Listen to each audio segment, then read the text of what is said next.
this is Rob, and I'm woofing with him at the moment at Cherry Top Farm.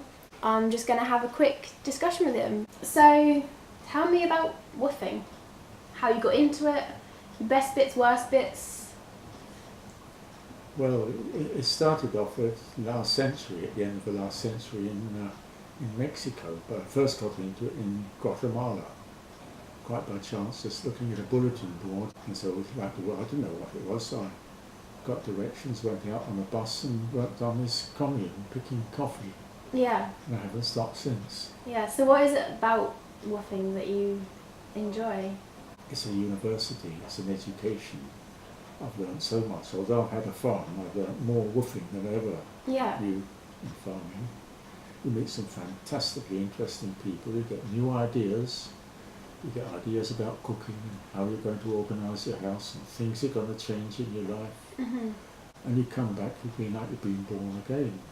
You come back with loads of new ideas. Yeah, new, enthusiastic. All the sort of dreariness of winter, of course, is gone. Something I look forward to.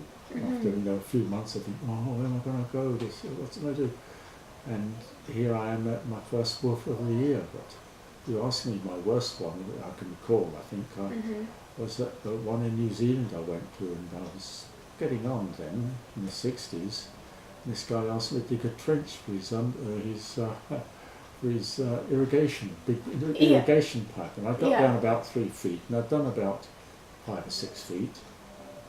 And that's the second day I said, look, is there something else I can do? I said, I'm finding it so hard, my hands. And he said, oh yeah, he said, that's no problem. I'll do that in no time at all. I used to be a grave digger. And for instance, here I am now at Cherry Top.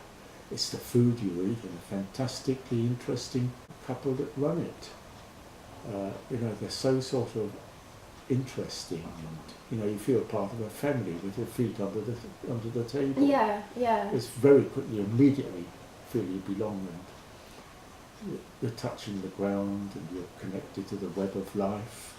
And it's so different to Pseudolife, which is all about consumerism. Yeah. This is the parallel universe I'm on here. Living, I feel so peaceful. You get another perspective on things, don't you? You get the perspective, the important one. The perspective. Do you have any advice for anybody who's thinking about becoming a woofer, or somebody even who has never considered it? What would you say to them? You get opportunities in life. It can be profoundly changing, and they don't often happen twice. So when you get the opportunity, take it, because it could really transform your outlook. And realise what time they've been wasting following the wrong things rather than their heart. You can leave it if you don't like it, but you should try experiences. It's not threatening, it's inviting. Particularly you've done one, it's addictive. You want to do more. Yeah, you do want to do them all. Yeah. I want to go to every country now that woofs. Where should I go next? Where should I woof next? Try India. India. And of course New Zealand. India, because you really are sort of living in with an Indian family and experiencing Indian life.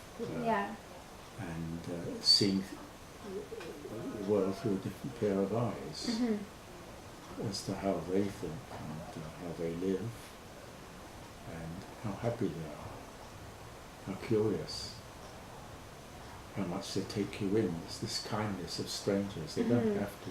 And you get a lot of international understanding as a result, I think. It's there too, I think, New Zealand, because it's beautiful like Tasmania. And of course, Central and South America. And of course everywhere else as well. Just everywhere. Yes, everywhere you can do it. You can do it in England, if you can't afford to travel. Down the road? Yes. Catch the bus. Go and book. Make an appointment, go for a weekend. And just taste it. Yeah. Excellent. Well, thank you very much. Well, thank you. Thank you. Thank you for being on my channel.